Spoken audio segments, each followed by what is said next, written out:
সবাইকে স্বাগত জানাচ্ছি গ্লোবাল ভিউজে। আপনাদের সঙ্গে আছি আমি সুস্মিতা দাস। আজ জানাবো আন্তর্জাতিক গণমাধ্যমে আলোচিত সংবাদ ও বিশ্লেষণ। ভিন্ন ধরনের এক মিসাইল দিয়ে ইসরায়েলে ভয়াবহ আঘাত এনেছে ইয়েমেনের হুথি আনসারাল্লাহ সমর্থিত সশস্ত্র বাহিনী। শুক্রবার বাহিনীর তরফে জানানো হয়েছে তাদের ক্ষেপণাস্ত্র বাহিনী তেল আবিবের বেন গুরিয়ন বিমানবন্দরকে লক্ষ্য করে অত্যাধুনিক প্যালেস্টাইন 2 হাইপারসনিক ব্যালিস্টিক ক্ষেপণাস্ত্র এবং দুটি ড্রোন ব্যবহার করে একটি সামরিক অভিযান চালিয়েছে। বিবৃতিতে বাহিনীর মুখপাত্র ব্রিগেডিয়ার জেনারেল ইয়াহিয়া সারি নিশ্চিত করেছেন ক্ষেপণাস্ত্রটি ইসরায়েলি প্রতিরক্ষা ব্যবস্থাকে ফাঁকি দিয়ে সফলভাবে লক্ষ্যবস্তুতে আঘাত হানে। তিনি বলেন, এ হামলায় ইসরায়েলি সেনাবাহিনীর কর্মকর্তাদের মধ্যে ব্যাপক অস্থিরতা তৈরি করেছে, লাখো দখলদারকে আশ্রয় কেন্দ্রে যেতে বাধ্য করেছে এবং বিমানবন্দরকে অকার্যকর করে দিয়েছে। তিনি আরও জানান, তাদের বাহিনী ড্রোন ব্যবহার করে তেল আবিব এবং আশকেলনে ইসরায়েলি সামরিক এবং অন্য একটি গুরুত্বপূর্ণ স্থাপনাকে লক্ষ্য করে আরও দুটি বড় অভিযান চালিয়েছিলেন এবং দুটি অভিযানের লক্ষ্যই অর্জিত হয়েছে। সারি বলেন, অত্যাচারিত ফিলিস্তিনি জনগণ এবং তাদের প্রতিরোধ আন্দোলনের প্রতি সংহতি জানিয়ে গাজায় আমাদের ভাইদের বিরুদ্ধে ইহুদিবাদীদের গণহত্যা ও অনাহার অভিযানের জবাবে এই হামলা পরিচালিত হয়। ফিলিস্তিনি বীরত্ব ও ত্যাগের প্রশংসা করে তিনি বলেন, আগ্রাসন এবং অবরোধের সমাপ্তি পর্যন্ত ইয়েমেন তার বিশ্বস্ত জনগণ, সংগ্রামী সশস্ত্র বাহিনী ও নিবেদিত নেতৃত্ব নিয়ে আপনাদের পাশে রয়েছে। এদিকে ইসরায়েলি বাহিনী শুক্রবার স্বীকার করেছে ইয়েমেন থেকে ইসরায়েলের দিকে একটি ক্ষেপণাস্ত্র নিক্ষেপ করা হয়। ইসরায়েলি গণমাধ্যমের তথ্য অনুযায়ী হামলার পর দখলকৃত জেরুজালেম এবং মধ্যাঞ্চল জুড়ে সাইরেন বাজতে শুরু করে এবং বেন গুরিয়ন বিমানবন্দর সাময়িকভাবে বন্ধ করে দেওয়া হয়। খবরে আরও জানানো হয়, ইয়েমেন থেকে ছোড়া ড্রোনগুলো ইসরায়েলি আকাশসীমা ভেদ করার পর দক্ষিণ গাজার আশেপাশের এলাকাগুলোতে, বিশেষ করে আইন হাবেসরে সাইরেন বাজতে থাকে। এতে এলাকাগুলোতে নতুন করে ব্যাপক আতঙ্ক ছড়িয়ে পড়ে। ইসরায়েলের চ্যানেল 12 জানায়, ইয়েমেন থেকে উৎক্ষেপণ করা ক্ষেপণাস্ত্রটি কয়েকটি অংশে বিভক্ত হয়ে পড়ে, যে কারণে প্রতিরক্ষা ব্যবস্থা দিয়ে এটি আটকানো সম্ভব হয়নি। সামরিক বিশ্লেষকরা ব্যাখ্যা করেছেন, ক্ষেপণাস্ত্র এভাবে বিচ্ছিন্ন হওয়ার ঘটনা মাল্টিস্টেজ মিসাইল অথবা সাবমিউনিশন বহনকারী ক্ষেপণাস্ত্রের মতো পরিকল্পিত হতে পারে অথবা কাঠামোগত ত্রুটি বা বায়ুগত চাপের কারণেও হতে পারে। যেভাবেই হোক, মাঝ আকাশে ক্ষেপণাস্ত্র ভেঙে গেলে এটি একাধিক রাডার সংকেত তৈরি করে, যা প্রতিরক্ষা ব্যবস্থাকে আসল ওয়ারহেড, সম্ভাব্য ভুয়া সংকেত এবং ধ্বংসাবশেষের মধ্যে পার্থক্য করতে কঠিন অবস্থায় ফেলে দেয়। শুক্রবারের হামলায় তাই ঘটেছে। আল-মায়াদিন জানিয়েছে, এই ক্ষেপণাস্ত্র হামলার ঘটনা এমন সময় ঘটল যখন ইয়েমেনি সশস্ত্র বাহিনী দখলদার ইসরায়েলের বিরুদ্ধে গাজাকে সরাসরি সমর্থন দিয়ে হামলা চালিয়ে যাচ্ছে। ক্ষেপণাস্ত্র ও ড্রোন হামলার বাইরেও ইয়েমেন ইসরায়েলি বন্দরগুলোতে নৌ অবরোধ অব্যাহত রেখেছে, যার উদ্দেশ্য হচ্ছে সরবরাহ চেইন ও কৌশলগত বাণিজ্য পথ ব্যাহত করা। ইয়েমেনি সামরিক নেতারা জানিয়েছেন, যতক্ষণ না গাজার অবরোধ উঠে যাবে এবং ইসরায়েলি আগ্রাসনের ইতি ঘটবে, ততক্ষণ পর্যন্ত এই অভিযান অব্যাহত থাকবে।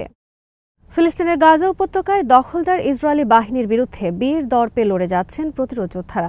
প্রতিরোধ আন্দোলন হামাসের সামরিক শাখা আল কাসাম ব্রিগেডস শুক্রবার জানিয়েছে, ইসরায়েলের একটি মার্কাভা ট্যাঙ্ক থেকে বেরিয়ে আসার সময় তাদের যোদ্ধারা এক ইসরায়েলি দখলদার সেনাকে মেশিন গান দিয়ে নির্মূল করেছেন।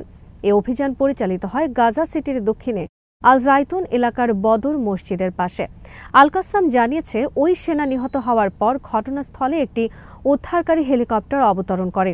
এদিকে ইসলামিক জিহাদ আন্দোলনের সামরিক শাখা আল কুদস ব্রিগেডস জানিয়েছে, তারা দক্ষিণ গাজার খান ইউনিসের উত্তরে আল সাত্তার আল গার্বি এলাকায় আল মুহান্দিস হলের কাছে 60 mm মর্টার শেল ব্যবহার করে ইসরায়েলি সামরিক যন্ত্রপাতির উপর গোলা বর্ষণ করেছেন। তাছাড়া পপুলার রেজিস্ট্যান্স কমিটির সামরিক শাখা আল নাসের সালাহ আল দিন ব্রিগেডের সঙ্গে সমন্বয় করে খান ইউনিসের উত্তরে আল বিল্লাদ স্ট্রিটে দখলদার বাহিনী ও তাদের সামরিক যানবাহনের জটলায় গোলা বর্ষণ করেছে আল আকসা মার্টার্স ব্রিগেডস। এই অভিযানেও 60 mm মর্টার শেল ব্যবহার করা হয়। মুজাহিদিন মুভমেন্টের সামরিক শাখা মুজাহিদিন ব্রিগেডস জানিয়েছে, শুক্রবার তাদের যোদ্ধারা গাজা সিটির আল জাইতুন এলাকার দক্ষিণে গোয়েন্দা নজরদারি চালানো এক ইসরায়েলি ড্রোন ভূপাতিত করেছেন। প্রায় 23 মাসের টানা বোমা বর্ষণ, অবরোধ এবং নির্মম অনাহার নীতির পরও ফিলিস্তিনি প্রতিরোধ যোদ্ধারা ইসরায়েলি বাহিনীর বিরুদ্ধে নিয়মিতভাবে অভিযান চালিয়ে যাচ্ছেন। তাদের হামলার তীব্রতা বেড়েছে এবং কৌশলে পরিবর্তন এসেছে বলে জানিয়েছে সংবাদ মাধ্যমগুলো। প্রতিরোধ বাহিনীগুলোর নতুন কৌশলে ইসরায়েলি বাহিনী বারবার বেকায়দায় পড়েছে বলে স্বীকার করছেন ইহুদিবাদী বিশ্লেষকরা। ফিলিস্তিনি জনগণ এবং তাদের প্রতিরোধ সংগ্রামের প্রতি সংহতি জানিয়ে শুক্রবার দেশজুড়ে সমাবেশ ও মিছিল করেছেন 10 লাখেরও বেশি ইয়েমেনি। গাজার পাশে অটল, আমরা হুমকিকে ভয় করি না, ষড়যন্ত্র ভীত নই ইত্যাদি স্লোগানে এদিন প্রকম্পিত ছিল ইয়েমেনের বিভিন্ন প্রদেশের গণসমাবেশগুলো। বিক্ষোভে অংশগ্রহণকারীরা ইয়েমেনি সশস্ত্র বাহিনীর সাম্প্রতিক নৌ ও আকাশ অভিযানের প্রতি জোরালো সমর্থন জানিয়ে দখলদারিত্ব মোকাবেলায় অভিযানে আরও তীব্রতা উন্নয়ন ও নতুনত্ব আনার আহ্বান জানান। এক যৌথ বিবৃতিতে বিক্ষোভের আয়োজকরা ফিলিস্তিনি প্রতিরোধ আন্দোলনের প্রতি দৃঢ় সংহতি প্রকাশ করে বলেন, আমরা ফিলিস্তিনি প্রতিরোধের বীর যোদ্ধাদের পাশে আছি, যারা শত্রুকে অভূতপূর্ব আঘাত হেনে চলেছেন। বিক্ষোভ থেকে গাজা ও নিপীড়িত ফিলিস্তিনি জনগণের প্রতি ইয়েমেনের অটল অবস্থান পুনর্ব্যক্ত করা হয়। বিবৃতিতে সরাসরি মার্কিন সমর্থনে পরিচালিত ইসরায়েলি দখলদার বাহিনীর ঘোষিত নতুন পর্যায়ে নৃশংস আগ্রাসনের তীব্র নিন্দা জানানো হয়। একই সঙ্গে কিছু আরব শাসক গোষ্ঠীর প্রকাশ্য সমর্থনের নিন্দা জানিয়ে বলা হয়, গাজায় অব্যাহত গণহত্যার জন্য তারাই সরাসরি দায়ী। বিক্ষোভে সতর্ক করে বলা হয়, এ সমর্থনই ইসরায়েলকে এখন পর্যন্ত সবচেয়ে ভয়াবহ উচ্চাভিলাষ গ্রেটার ইসরায়েল পরিকল্পনা প্রকাশ্যে ঘোষণা করার সাহস জুগিয়েছে। বিবৃতিতে ফিলিস্তিনি ও লেবানিজ প্রতিরোধ আন্দোলনের প্রতি সর্বাত্মক সমর্থন যোগাতে আঞ্চলিক ও বিশ্বব্যাপী মুক্তিকামী মানুষের প্রতি আহ্বান জানানো হয়। এতে উদ্বেগ প্রকাশ করা হয়, আঞ্চলিক সরকারগুলো ক্রমে দখলদারদের পাশে দাঁড়াচ্ছে। এর মধ্যে সৌদি আরবের নাম বিশেষভাবে উল্লেখ করে অভিযোগ করা হয়, তারা ইসরায়েলকে অস্ত্র সরবরাহ করছে এবং প্রতিরোধ শক্তিকে নিরস্ত্র করার ষড়যন্ত্র করছে। একইভাবে মিশরকেও অভিযুক্ত করে বলা হয়, তারা দখলদারদের সঙ্গে ব্যাপক আকারের চুক্তিতে জড়িয়েছে। বিবৃতিতে তাদের অবস্থান পুনর্বিবেচনা করতে ও এই বিশ্বাসঘাতকতা বন্ধ করতে সংশ্লিষ্ট সরকারগুলোর প্রতি আহ্বান জানিয়ে বলা হয়, এটি দুনিয়া ও আখেরাতে তাদের ধ্বংস ডেকে আনবে। মধ্যপ্রাচ্যের সংবাদ মাধ্যমগুলো বলেছে, বহিরাগত বহুমুখী চাপের পরও ইয়েমেনের মানুষ ফিলিস্তিনি জনগণ ও তাদের প্রতিরোধ আন্দোলনের পাশে অবিচল রয়েছে। মিলিয়ন মানুষের অংশগ্রহণে অনুষ্ঠিত এসব বিক্ষোভ তারই প্রমাণ বহন করে।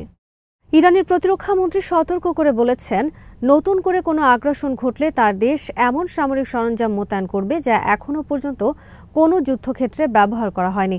ব্রিগেডিয়ার জেনারেল আজিজ নাসিরজাদে শুক্রবার এক বিশেষ টেলিভিশন সাক্ষাৎকারে বলেন, শত্রুরা যদি আবার আগ্রাসনে লিপ্ত হয় তবে আমরা অবশ্যই এমন সরঞ্জাম ব্যবহার করব যা এখনও ব্যবহার করা হয়নি। তিনি দেশের কাশেম বাশির ক্ষেপণাস্ত্রের উদাহরণ দেন, যা ইসরায়েল ও যুক্তরাষ্ট্রের উস্কানিমূলক যুদ্ধের জবাবে গত জুন মাসে পরিচালিত প্রতিরক্ষামূলক ও পাল্টা অভিযানে ব্যবহার করা হয়নি। তিনি ক্ষেপণাস্ত্রটিকে একটি সলিড ফুয়েল প্রজেক্টাইল হিসেবে বর্ণনা করেন, যার পাল্লা 1200 কিলোমিটার। তিনি এটিকে ইরানের সর্বোচ্চ মাত্রার প্রিসিশন সার্জিক্যাল মিসাইল হিসেবে উল্লেখ করেন। নাসিরজাদে আরও জানান, গত বছর ইসরায়েলি আগ্রাসনের বিরুদ্ধে ট্রু প্রমিস 1 এবং 2-তে অর্জিত প্রযুক্তিগত অভিজ্ঞতা ব্যবহার করে এই ক্ষেপণাস্ত্র তৈরি করা হয়েছে। ক্ষেপণাস্ত্রটিকে এমনভাবে তৈরি করা হয়েছে যেন এটি শত্রুর ইলেকট্রনিক ওয়ারফেয়ার এবং ইলেকট্রোম্যাগনেটিক প্রতিরোধ কৌশল সফলভাবে মোকাবেলা করতে পারে। মন্ত্রী জানান, গত এক বছরে ইরানি সেনাবাহিনী আরও কিছু ক্ষেপণাস্ত্র পরীক্ষা করেছে, যেগুলো প্রচলিত ব্যালিস্টিক গতিপথ অনুসরণ করে না, বরং এগুলোর ম্যানুভারেবল নেচার শত্রুর প্রতিরক্ষা ব্যবস্থা এড়িয়ে যাওয়ার ক্ষমতার কারণে বিশেষভাবে কার্যকর। তিনি জানান, আমরা এই ক্ষেপণাস্ত্র প্রযুক্তিগুলো 12 দিনের যুদ্ধেও ব্যবহার করিনি। নাসিরজাদে আরও বলেন, যুদ্ধ 12 দিনের বেশি স্থায়ী হলে ইরানের পাল্টা ক্ষমতার মুখে ইসরায়েলি শাসক গোষ্ঠী হয়তো নিজেদের রক্ষা করতে পারত না। তিনি স্পষ্ট করেন, যুদ্ধ যদি 15 দিন স্থায়ী হতো তবে শেষ 3 দিনে শত্রুরা আমাদের কোনো ক্ষেপণাস্ত্রের বিরুদ্ধেই নিজেদের রক্ষা করতে সক্ষম হতো না। ইরানের শীর্ষ নিরাপত্তা কর্মকর্তা আলী লাজিরানি তেহরানকে নত হতে বাধ্য করা যেতে পারে এ ধরনের দাবিকে অর্থহীন আখ্যা দিয়ে প্রত্যাখ্যান করেছেন। তিনি জোর দিয়ে বলেছেন, সাম্প্রতিক যুদ্ধে ইরানি জনগণ প্রমাণ করেছে তারা কখনো আত্মসমর্পণ করবেন না। লারিজানি বলেন, আলোচনা তখনই ফলপ্রসূ হয় যখন অপরপক্ষ বুঝতে পারে যুদ্ধ নিরর্থক এবং সমস্যার সমাধান সংলাপের মাধ্যমে খোঁজা উচিত। তিনি সতর্ক করে বলেন, আলোচনাকে যদি অন্য উদ্দেশ্যের আড়াল হিসেবে ব্যবহার করা হয় তবে সেটি আসল আলোচনা নয়। তিনি বলেন, তারা যদি যুদ্ধ চায় তবে তাই করুক, তবে যখন তারা অনুতপ্ত হয়ে ফিরবে তখন আর আলোচনার টেবিলে ফিরে আসার সুযোগ থাকবে না। লারিজানি জানান, ইরানের নিরাপত্তা দুর্বলতা এড়াতে যথেষ্ট পদক্ষেপ নেওয়া হয়েছে। তিনি ব্যাখ্যা করেন, নিরাপত্তা সমস্যা শুধু মানবীয় কারণেই নয়, আধুনিক প্রযুক্তির মাধ্যমেও ঘটতে পারে, তাই সমস্যা সমাধানে কোনো খুঁত রাখছেন না তারা। এ সময় তিনি বলেন, ইরানের পারমাণবিক কর্মসূচি বেসামরিক উদ্দেশ্যে তারা বোমা তৈরি করতে চান না। কূটনীতির প্রতি ইরানের প্রতিশ্রুতি পুনরায় উল্লেখ করে লারিজানি পশ্চিমাদের সতর্ক করে বলেন, কূটনীতিকে কখনো নাটক প্রদর্শনের মঞ্চে পরিণত করা উচিত নয়। পশ্চিমারা আজ যে কূটনীতি চালাচ্ছে তার লক্ষ্য হল অজুহাত তৈরি করা। প্রতিরোধ অক্ষ দুর্বল হয়েছে, এ ধরনের দাবি উড়িয়ে দিয়ে আঞ্চলিক পরিস্থিতি প্রসঙ্গে লারিজানি বলেন, যদি তারা মনে করে প্রতিরোধ সংগ্রাম দুর্বল হয়ে পড়েছে, তবে কেন তারা এত প্রবল শক্তি প্রয়োগ করছে? চাপ সবসময় শক্তিশালীদের ওপরই দেওয়া হয়, দুর্বলদের ওপর নয়। হামাসকে পরাজিত করার ইসরায়েলি দাবিকে চ্যালেঞ্জ করে তিনি বলেন, তোমরা মানুষ হত্যা করেছ, অনাহারে রেখেছ, কিন্তু হামাসকে নির্মূল করতে পারোনি। এটি তাদের চূড়ান্ত দৃঢ়তা ও প্রতিরোধের প্রমাণ। আজ এখানেই শেষ করছি। সবাই ভালো থাকুন, সুস্থ থাকুন আর দেখতে থাকুন বিডি ভিউজ। চ্যানেলটি ভালো লাগলে সাবস্ক্রাইব করুন, সংযুক্ত থাকুন আমাদের ফেসবুক পেজে।